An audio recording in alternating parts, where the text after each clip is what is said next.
Bienvenue dans Un jour, une question, version longue. Moi, c'est Mimi et je réponds à toutes les questions que tu peux te poser. Mais ici, on ne fait pas que répondre, on vit la question. Alors installe-toi, ferme les yeux si tu veux et laisse-toi embarquer. C'est parti.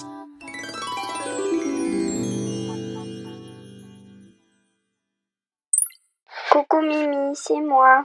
J'ai une question. Comment se passe une journée quand tu fais du théâtre ? Je vais te faire une petite confidence. Quand j'étais petite, j'étais très timide. Ma mère m'a proposé de suivre des cours de théâtre et j'ai dit oui. Et là, j'ai appris à parler fort, à regarder les gens dans les yeux et à écouter, à jouer. Pour la représentation, j'ai même joué une princesse. J'avais mis un joli costume pour monter sur scène et je me rappelle, ça m'a marqué. Bref, aujourd'hui, on n'est pas là pour parler de moi, on va passer la journée auprès d'une vraie équipe de théâtre. Je sais pas si tu as déjà eu l'occasion de voir une pièce, mais là, on ne va pas être dans la salle juste avec les spectateurs. On va être derrière le rideau. Alors aujourd'hui, je t'emmène avec moi dans un vrai théâtre à Paris. On va découvrir ce qui se passe avant que le rideau ne s'ouvre, tout ce que tu ne vois pas, mais qui rend la magie possible. Allez, viens, on se dépêche, on vient de sortir du métro, direction un vieux théâtre au cœur de Paris. Il fait beau, ça sent la boulangerie, et moi, j'ai un peu le trac. Nous avons rendez-vous avec Max, le régisseur général. Tu sais, pour avoir le privilège de passer une journée avec l'équipe d'un théâtre, j'ai dû envoyer plein de mails à des metteurs en scène, des costumiers, des responsables lumière. Et finalement, un seul m'a répondu, Max. Je l'ai trouvé en cherchant un peu et je lui ai écrit. Il a dit oui. Il a même prévenu toute l'équipe qu'on venait. Autant te dire que j'ai hâte. Et voilà, on y est.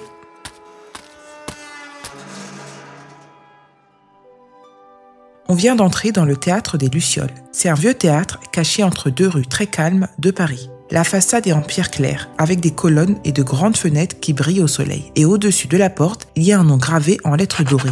Les Lucioles. On raconte qu'autrefois, les soirs de répétition, on voyait de vraies Lucioles voler autour du toit.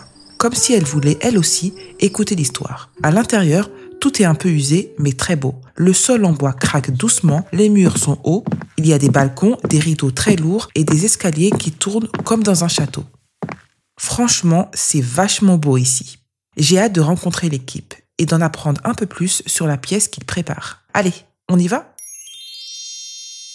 Bienvenue au théâtre des Lucioles, au cœur de Paris, sous les étoiles qui rigolent. Ici y a des comédiens, des rires et des histoires trop bien. Alors entrez, ouvrez les yeux. Le spectacle c'est un peu magique, un peu fou. Bienvenue, installez-vous, le théâtre c'est chez nous. Oh, regarde là-bas, tu vois le monsieur qui marche vite avec une casquette, un gilet plein de poches et un talkie-walkie qui grésille ? C'est Max, le régisseur général. Il a l'air pressé, mais il sourit tout le temps. Il tient un carnet, un café tiède et sans lui, rien ne fonctionnerait. C'est lui qui coordonne tout ce qu'on ne voit pas. Les lumières, le son, les décors, les entrées, les câbles, la sécurité. Il connaît chaque recoin du théâtre des Lucioles, même les trappes qu'on ne voit pas. Ah, bonjour Mimi. Tu es venue accompagner à ce que je vois. Bienvenue au théâtre des Lucioles. Aujourd'hui, ça va être intense. La représentation a lieu ce soir, donc l'équipe est déjà en ébullition. Vous allez voir. Vous allez passer une super journée, mais je vous préviens. Vous allez courir dans tous les sens. Mais c'est ça qu'on aime, non ? Max nous a dit qu'on pouvait faire le tour du théâtre, poser toutes les questions qu'on voulait, aller à la rencontre de chacun. Toute l'équipe est au courant. Il a prévenu que 2 petits curieux allaient se faufiler partout aujourd'hui. Et là, Max nous fait un clin d'œil. Puis il s'éclipse en courant vers la scène. Il doit régler un problème de rideau capricieux apparemment. Alors c'est à nous de jouer. Tu sens comme ça s'agite ? Dans 8 heures, la pièce va commencer. Le rideau va s'ouvrir, les gens vont s'installer dans la salle et tout devra être prêt. Mais pour l'instant, rien n'est encore en place. Tout le monde se prépare, les comédiens répètent, les costumes sont vérifiés, les décors bougent, les lumières s'ajustent. Une pièce, ça ne se fait pas tout seul. Chacun a un rôle, chacun a quelque chose à faire. Et maintenant, on va voir comment tout ça s'assemble. Allez, viens, on monte doucement les escaliers tout au fond de la salle.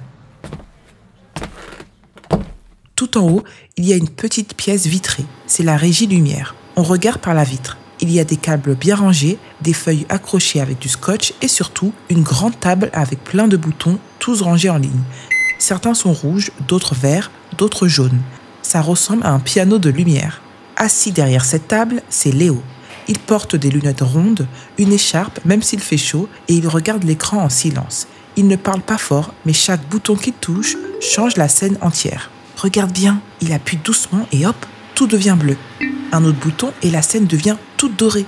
C'est comme peindre avec la lumière. Bonjour vous deux. Ici, je peux créer un lever de soleil, une journée nuageuse ou une pièce sombre comme une cave. Regardez celui-là. Il éclaire juste un petit coin de la scène pour une discussion secrète. Et celui-là, il fait briller tout le plateau comme s'il y avait une grande annonce à faire. Waouh, c'est précis, hein? Il faut bien connaître les scènes. Sinon, la lumière peut arriver trop tôt ou trop tard. Allez, on descend doucement. Il y a encore plein de métiers à découvrir et la journée ne fait que commencer. Viens, suis-moi. On traverse un long couloir et on entre dans une grande pièce pleine de vêtements. Il y a des cintres qui roulent sur des petits chariots, des foulards qui glissent, des robes qui brillent sous la lumière. Bienvenue dans l'atelier des costumes. Regarde autour de toi. Des étagères avec des chapeaux de toutes les tailles, des plumes, des bottes, des gants, des capes, des ceintures. Et là, au milieu, debout derrière une table pleine d'épingles et de fils de toutes les couleurs, c'est Zoé, la costumière. Elle a les cheveux attachés, un mètre ruban autour du cou et des épingles coincées dans les manches. Elle parle vite, tout en cousant. Elle ne s'arrête jamais vraiment. Ah, bonjour, vous voilà. Faites attention où vous mettez les pieds. J'ai une robe de princesse par terre. Ici, ça bouge tout le temps.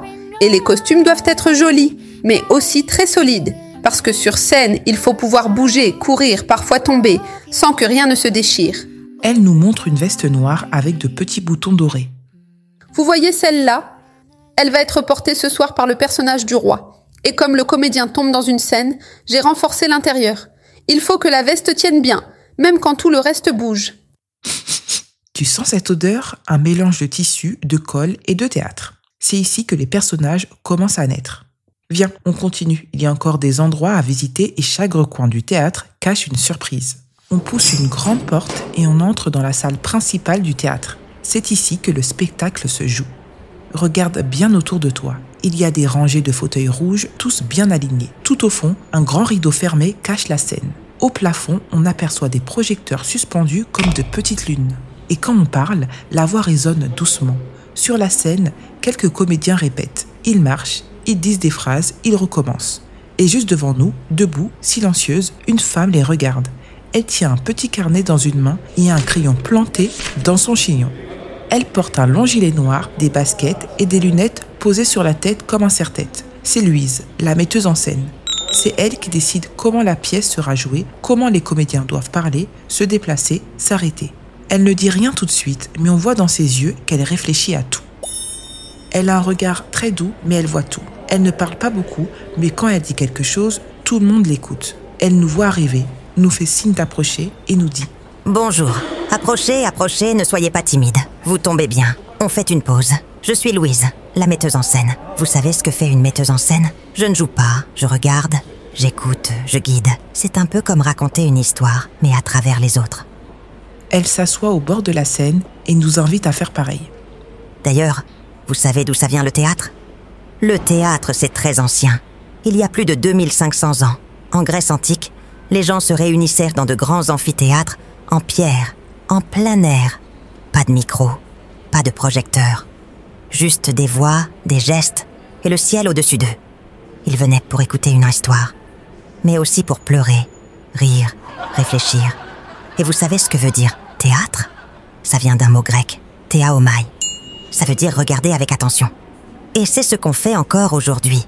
On regarde, on ressent. Tu entends? Le théâtre, ce n'est pas juste un spectacle qu'on regarde. C'est un endroit où on raconte des choses vraies, même si c'est avec des costumes et des décors. On joue des histoires pour mieux comprendre ce qui se passe dans la vie. Allez, viens, on va laisser Louise continuer à guider les comédiens. Nous, on a encore plein de choses à découvrir avant que la pièce ne commence.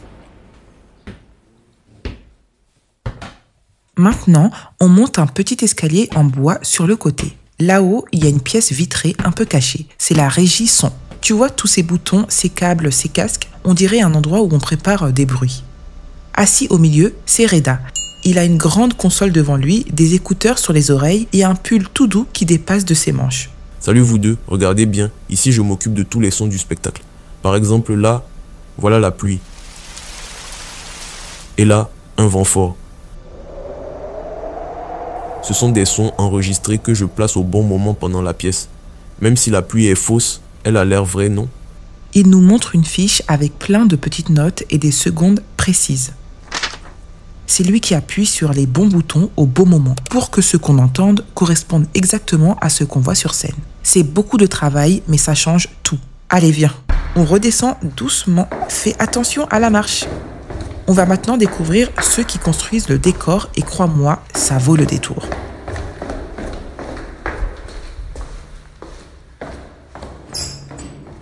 Cette fois, on passe derrière la scène. Il fait un peu plus sombre ici. Les couloirs sont étroits, il y a des planches de bois contre les murs, des rideaux, et ça sent la colle et la peinture. Ici, on est là où on prépare les décors. Tu vois ces fausses portes, ces arbres en tissu, ce canapé qui roule? Tout est fait pour ressembler à la vraie vie, même si c'est fabriqué. Un monsieur soulève une grande pièce en bois. Il est grand, il porte une salopette avec des taches de peinture, une casquette et des gants. Il s'appelle Michel, c'est un machiniste. Salut vous deux, moi je m'occupe des décors, je construis, je bouge les choses, je les accroche, je les range. Ce canapé par exemple, il a des roues cachées dessous pour qu'on puisse le faire entrer et sortir sans bruit. Et regardez ce mur-là, il se plie en deux comme un livre, c'est pratique pour changer de décor en quelques secondes. Il nous montre une corde avec un petit bouton accroché. Tu veux essayer? Tire doucement. Tu as vu? En tirant juste une corde, on a changé tout le décor. C'est comme si la scène s'était transformée devant nous, sans qu'on la voie venir. Allez, viens, il nous reste encore une ou deux choses à voir avant que la pièce ne commence. Oula, c'est mon ventre qui gargouille. Je pense qu'on va manger avant. Il est midi passé, on descend dans une grande pièce avec une longue table. Chacun a apporté son repas dans un petit sac.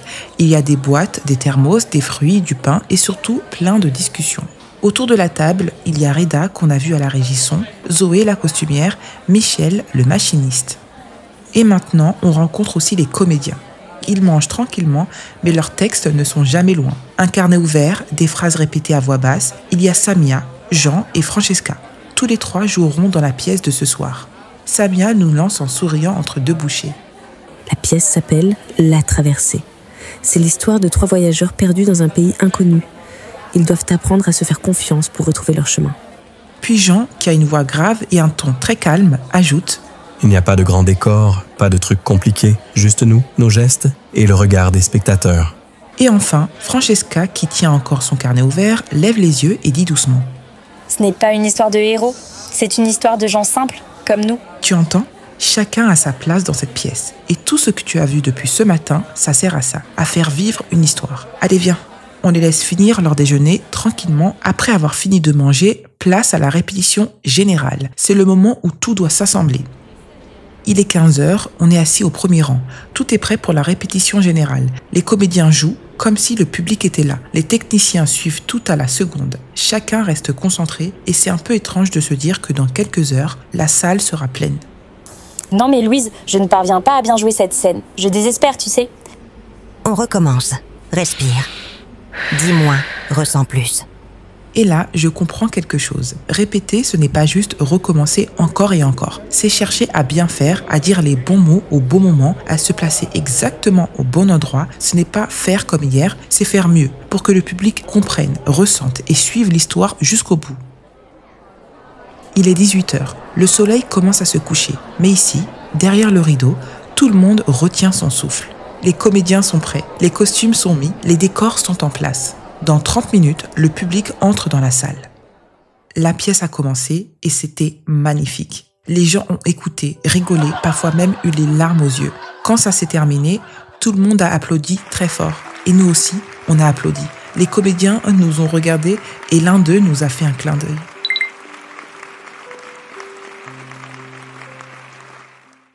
Et voilà, c'était Un jour une question avec Mimi version longue. À bientôt dans un prochain épisode. Un jour une question, du lundi au vendredi. Avec Mimi, les idées se mettent à danser. Des pourquoi rigolos, des comment rigoureux. Des petites merveilles, des trucs mystérieux. pose ta question, ferme les yeux et laisse Mimi t'emmener un peu plus loin, un peu mieux, car chaque jour c'est le moment rêvé pour s'émerveiller, réfléchir et s'amuser. Na na na na na na na, na na na na na na na, na na na na na na na, na na na na na na na.